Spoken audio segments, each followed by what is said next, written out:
Trading வேவ்ல Tamil Nadu mercantile பேங்கோட weekly chart எடுத்திருக்கேன். இன்னைக்கு எங்க ட்ரேட் ஆகி முடிஞ்சிருக்குன்னு பார்த்தீங்கன்னா, 495ல வந்து ட்ரேட் ஆகி முடிஞ்சிருக்கு. நான் வந்து இந்த ரேஞ்ச்லயே இது சப்போர்ட் எடுத்துக்கிறதுக்கான அதிக வாய்ப்பு இருக்குன்னு சொல்லியிருந்தேன். எப்படி சொல்லியிருந்தேன்னு பார்த்தீங்கன்னா, இந்த ஹைக்கும், இந்த லோக்கும் ட்ரெண்ட் லைன் போடும்போதே, இதோட ட்ரெண்ட் லைன் சப்போர்ட் வந்து இந்த இடத்துல இருந்துச்சு. அதனால இந்த இடத்துல வந்து சப்போர்ட் எடுத்துக்கிறதுக்கான அதிக வாய்ப்பு இருக்குன்னு சொல்லியிருந்தேன். பார்த்தீங்கன்னா தெரியும். ஒருவேளை இது கீழ இறங்கி வந்தாலும், வீக்லி க்ளோசிங்ல பார்த்தீங்கன்னா, இந்த ட்ரெண்ட் லைனுக்கு மேலே தான் வந்து க்ளோஸ் ஆயிருக்கு. ஸோ இதுவே ஒரு நல்ல விஷயம். இது ஃபர்தரா வந்து அப்வர்ட் போறதுக்கான சிக்னல் குடுத்துருக்கு. இப்ப நம்ம பார்ப்போம். ஃபிப்னாச்சி பண்ணி பார்க்க போறோம். இந்த ஹை டூ லோ நான் ஃபிப்னாச்சி பண்ணி பார்க்கும்போது, இதோட ஃபர்ஸ்ட் ரெசிஸ்டன்ஸ் எங்க இருக்குன்னு பார்த்தீங்கன்னா, 489 கிட்ட இருக்கு. இத கிராஸ் பண்ணி மேல வந்துடுச்சு. ஸோ இப்ப வந்து அடுத்த டார்கெட் எது வரைக்கும் மேல போறதுக்கான வாய்ப்பு இருக்குன்னு பார்த்தீங்கன்னா, ஒரு 530 வரைக்கும் நம்ம எதிர்பார்க்கலாம். 530க்கு மேல சஸ்டெயின் ஆகும்போது, நம்ம 600 டூ 650 அந்த ரேஞ்ச் வரைக்குமே நம்ம நல்லா எதிர்பார்க்கலாம். இப்போ பார்த்தீங்கன்னா, RSI வந்து 50 கிட்ட இருக்கு. ஸோ 40க்கு மேல வந்துச்சுனாவே ஒரு கன்சல்டேஷன்ல அப்வர்ட் போறதுக்கான வாய்ப்பு இருக்கு. இப்போ 50ல இருக்கிறதுனால, இப்போ ஒரு கன்சல்டேஷன்ல இருக்கு. இதுவே வந்து 60க்கு மேல RSI போகும்போது நல்லாவே ஒரு புல்லிஷ நம்ம எதிர்பார்க்கலாம். 40 ஒரு வேளை பிரேக் பண்ணி கீழ வந்துச்சுனா தான் பியரிஷ்க்கான பாசிபிள் இருக்கும். தமிழ்நாடு மெர்கன்டைல் பேங்கோட ஃபண்டமெண்டல நம்ம பார்க்கும்போது, இதோட மார்க்கெட் கேபிட்டலைசேஷன் பார்த்தீங்கன்னா, 7,846 க்ரோர்ஸ் கிட்ட இருக்கு. இதோட புக் வேல்யூ வந்து 438 கிட்ட இருக்கு. இது கரண்டா ட்ரேட் ஆயிட்டு இருக்கிறது 495 கிட்ட ட்ரேட் ஆயிட்டு இருக்கு. ஸோ புக் வேல்யூலேருந்து நம்ம கம்பேர் பண்ணி பார்க்கும்போது, நல்ல ஒரு ஃபேரான பிரைஸ்ல தான் ட்ரேட் ஆயிட்டு இருக்கு. அதுவும் இல்லாம பார்த்தீங்கன்னா, பிஜி ரேஷியோ வந்து 1க்கு கீழ இருந்துச்சுன்னா, அந்த ஸ்டாக் நல்ல ஒரு ஃபேரான பிரைஸ்ல நமக்கு கிடைக்குது. இதுல பார்த்தீங்கன்னா 0.20 கிட்ட தான் இருக்கு. ஸோ இதுவுமே நல்ல ஒரு எக்ஸாம்பிள். அப்புறம் பார்த்தீங்கன்னா, இவங்க டிவிடெண்ட் குடுக்குறாங்க. 1.01% கிட்ட டிவிடெண்ட் குடுக்குறாங்க. ஒரு ஷேருக்கு இவங்க ₹67 கிட்ட ஏர்ன் பண்றாங்க. ROC பார்த்தீங்கன்னா, 6.41% கிட்ட இருக்கு. ROE வந்து 16.8% கிட்ட இருக்கு. இண்டஸ்ட்ரி PE பார்த்தீங்கன்னா, 12 கிட்ட இருக்கு. ஸ்டாக் PE வந்து 7 கிட்ட இருக்கு. இண்டஸ்ட்ரி PEலேருந்து ஸ்டாக் PE கம்பேர் பண்ணி பார்க்கும்போது, ஸ்டாக் PE வந்து நல்லாவே கம்மியா தான் இருக்கு. கரண்ட் ரேஷியோ வந்து 2க்கு மேல இருக்கணும். இது 2.38 கிட்டயே இருக்கு. லாஸ்ட் 3 இயர்ஸ்ல இவங்களோட சேல்ஸ் குரோத் பார்த்தீங்கன்னா, 5.58% கிட்ட இருக்கு. ப்ராஃபிட் வந்து லாஸ்ட் 3 இயர்ஸ்ல இவங்க 36% கிட்ட ப்ராஃபிட் காமிச்சிருக்காங்க. நான் ட்ரேடிங் வேவ்ல எம்டிஆர் டெக்னாலஜியோட வீக்லி சார்ட் எடுத்திருக்கேன். இன்னைக்கு எங்க ட்ரேட் ஆகி முடிஞ்சிருக்குன்னு பார்த்தீங்கன்னா, 1950 கிட்ட ட்ரேட் ஆகி முடிஞ்சிருக்கு. இந்த ரேஞ்சுக்குள்ளார இது சப்போர்ட் எடுத்துக்கிறதுக்கான அதிக வாய்ப்பு இருக்குன்னு சொல்லியிருந்தேன். ஒருவேளை இது பிரேக் பண்ணிடுச்சுன்னா, இது 1500ங்கிறது நல்ல ஒரு சப்போர்ட் பாயிண்டா இருக்கும்னு சொல்லியிருந்தேன். எப்படி சொல்லியிருந்தேன்னு பார்த்தீங்கன்னா, இந்த லோவும் ட்ரெண்ட் லைன் போடும்போது இதோட சப்போர்ட் பாயிண்ட் வந்து இந்த இடத்துல இருந்துச்சு. ஸோ இந்த இடத்துல வந்து இது ரிகவர் ஆகுறதுக்கு அதிக வாய்ப்பு இருக்குன்னு சொல்லியிருந்தேன். இப்போ நம்ம பார்ப்போம். எந்த ரேஞ்ச தாண்டுச்சா இது நல்ல ஒரு புல்லிஷ நம்ம எதிர்பார்க்கலாம்னு சொல்லிட்டு. நான் வந்து இந்த ஹை டு லோ நான் ஃபிப்னாச்சி பண்ணி பார்க்கும்போது, இதோட ஃபர்ஸ்ட் ரெசிஸ்டன்ஸ் எங்க இருக்குன்னு பார்த்தீங்கன்னா, 1959 கிட்ட இருக்கு. ஸோ இத கிராஸ் பண்ணி மேல போய் சஸ்டெயின் ஆகும்போது நல்லாவே நம்ம ஒரு புல்லிஷ எதிர்பார்க்கலாம். இப்போ வந்து இது ட்ரேட் ஆகி முடிஞ்சிருக்குது 1950 கிட்ட. 1960க்கு மேல சஸ்டெயின் ஆகும்போது, நம்ம நெக்ஸ்ட் டார்கெட்டா எது வரைக்கும் எதிர்பார்க்கலாம்னு பார்த்தீங்கன்னா, 2300 வரைக்கும் எதிர்பார்க்கலாம். 2300க்கு மேல வந்து சஸ்டெயின் ஆகும்போது, நம்ம ஒரு 3000லேருந்து 3200 வரைக்குமே நல்ல ஒரு புல்லிஷ நம்ம எதிர்பார்க்கலாம். இப்போ பார்த்தீங்கன்னா, RSI வந்து 45 கிட்ட தான் இருக்கு. ஸோ வந்து இப்போ வந்து கன்சாலிடேஷன்ல தான் இருக்கு.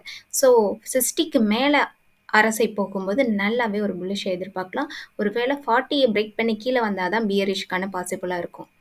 எம்டிஆர் டெக்னாலஜியோட ஃபண்டமெண்டல நம்ம பார்க்கும்போது, இதோட மார்க்கெட் கேபிட்டலைசேஷன் பார்த்தீங்கன்னா, 5,996 க்ரோர்ஸ் கிட்ட இருக்கு. இண்டஸ்ட்ரி PEயோட ஸ்டாக் PE கம்பேர் பண்ணும்போது 2 ஈக்குவலா இருக்கு.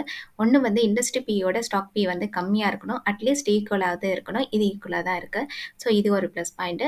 இன்னொரு ப்ளஸ் பாயிண்ட் என்னன்னு பார்த்தீங்கன்னா, பிஜி ரேஷியோ வந்து 1க்கு கீழ இருக்கணும். இது 1க்கு கீழ தான் இருக்கு. 0.92 கிட்ட இருக்கு. அதனால இந்த ஸ்டாக் வந்து நல்ல ஒரு ஃபேரான பிரைஸ்ல ட்ரேட் ஆயிட்டு இருக்கு. இதோட புக் வேல்யூ பார்த்தீங்கன்னா, 215 கிட்ட இருக்கு. பிரைஸ் டு புக் வேல்யூ பார்த்தீங்கன்னா 9 கிட்ட இருக்கு. அதாவது புக் வேல்யூலேருந்து கரண்ட் பிரைஸ் கம்பேர் பண்ணி பார்க்கும்போது 9 டைம்ஸ் அதிகமா ட்ரேட் ஆயிட்டு இருக்கதா நமக்கு காமிக்கிறாங்க.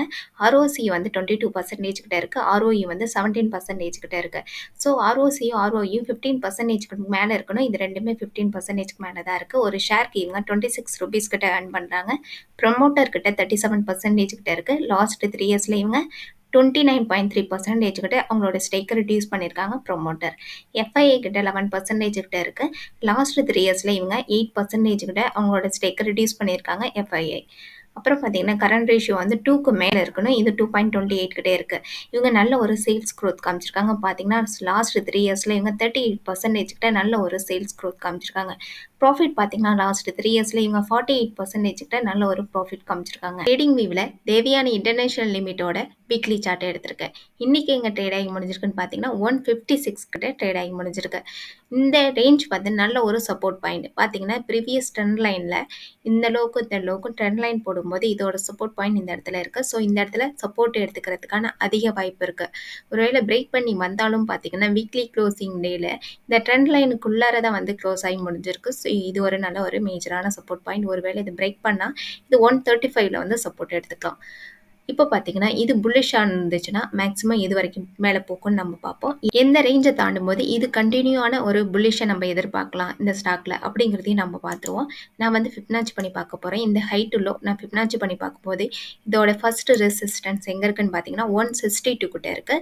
இத தாண்டி மேல போய் சஸ்டெயின் ஆகணும். இந்த ட்ரெண்ட் லைனையும் பிரேக் பண்ணணும். இந்த ஹைக்கும், இந்த ஹையும் ட்ரெண்ட் லைன் போட்டிருக்கேன். ஸோ இத தாண்டணும். அதே நேரத்தில 162க்கு மேல வந்து சஸ்டெயின் பண்ணணும். அப்படி இருக்கும்போது நம்ம வந்து ஒரு 185 வரைக்கும் நம்ம எதிர்பார்க்கலாம். 185க்கு மேல சஸ்டெயின் ஆகும்போது நம்ம ஒரு 230 to 250 இந்த ரேஞ்ச் வரைக்கும் நம்ம எதிர்பார்க்கலாம். இப்போ பார்த்தீங்கன்னா, வீக்லி ஆர்எஸ்ஐ வந்து 38 கிட்ட தான் இருக்கு. இன்னும் வந்து புல்லிஷ்க்கான சிக்னல் கொடுக்கல. தேவையான இன்டர்நேஷனல் எப்போ வந்து புல்லிஷ்க்கு எதிர்பார்க்கலான்னு பார்த்தீங்கன்னா, வீக்லி ஆர்எஸ்ஐ வந்து 40க்கு மேல வந்து சஸ்டெயின் ஆகணும். அப்போ வந்து புல்லிஷ் எதிர்பார்க்கலாம். அதே மாதிரி சார்ட்ல பார்த்தீங்கன்னா, 162க்கு மேல வந்து சஸ்டெயின் பண்ணணும். அப்படி இருக்கும்போது இது கன்டினியூவான ஒரு புல்லிஷ் நம்ம இந்த ஸ்டாக்ல நம்ம எதிர்பார்க்கலாம். இப்போ நம்ம ஃபண்டமெண்டல் பார்ப்போம். ஃபண்டமெண்டல் பார்த்தீங்கன்னா, எங்களோட மார்க்கெட் கேபிட்டலைசேஷன் 18,872 க்ரோஸ் கிட்ட இருக்கு. எங்களோட புக் வேல்யூ வந்து 8.59 ரூபீஸ் கிட்ட இருக்கு. எங்களோட பிரைஸ் டு புக் வேல்யூ பார்த்தீங்கன்னா 18 கிட்ட இருக்கு.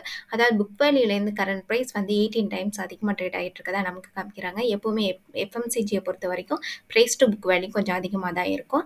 இண்டஸ்ட்ரி பிஇ பார்த்தீங்கன்னா 136 கிட்ட இருக்கு. ஸ்டாக் பியும் பார்த்தீங்கன்னா 136 கிட்ட தான் இருக்கு. ஸோ ஈக்குவலாக தான் இருக்கு. பிஜி ரேஷியோ வந்து 1க்கு கீழே இருந்துச்சுன்னா நல்ல ஒரு ஃபேரான ப்ரைஸில் ட்ரேட் ஆகிட்டு இருக்குன்னு அர்த்தம். இது 2.53 கிட்ட இருக்கு. எங்களோட சேல்ஸ் க்ரோத் பார்த்தீங்கன்னா லாஸ்ட் 3 இயர்ஸில் 25% கிட்ட நல்ல ஒரு சேல்ஸ் க்ரோத் காமிச்சிருக்காங்க. ப்ராஃபிட் பார்த்தீங்கன்னா 57% கிட்ட நல்லாவே ஒரு ப்ராஃபிட் காமிச்சிருக்காங்க. இவங்க வந்து ஒரு ஷேருக்கு 0.96 ரூபீஸ் கிட்ட ஏர்ன் பண்ணுறாங்க. இவங்களோட ஆர்ஓசி வந்து 18% கிட்ட இருக்கு. இவங்களோட ஆர்ஓஇ வந்து 33% கிட்ட இருக்கு. இவங்களோட ப்ரொமோட்டர் ஹோல்டிங் வந்து 62% கிட்ட ஹோல்டிங்கில் வச்சிருக்காங்க. எஃப்ஐஏ கிட்ட 12.5% கிட்ட ஹோல்டிங்கில் வச்சிருக்காங்க. கரண்ட் ரேஷியோ வந்து 2க்கு மேலே இருக்கணும். இதில் 0.49 கிட்ட தான் இருக்கு. உங்களுக்கு இந்த வீடியோ பிடிச்சிருந்துச்சுன்னா லைக் பண்ணுங்க, சப்ஸ்கிரைப் பண்ணுங்க. தேங்க்யூ.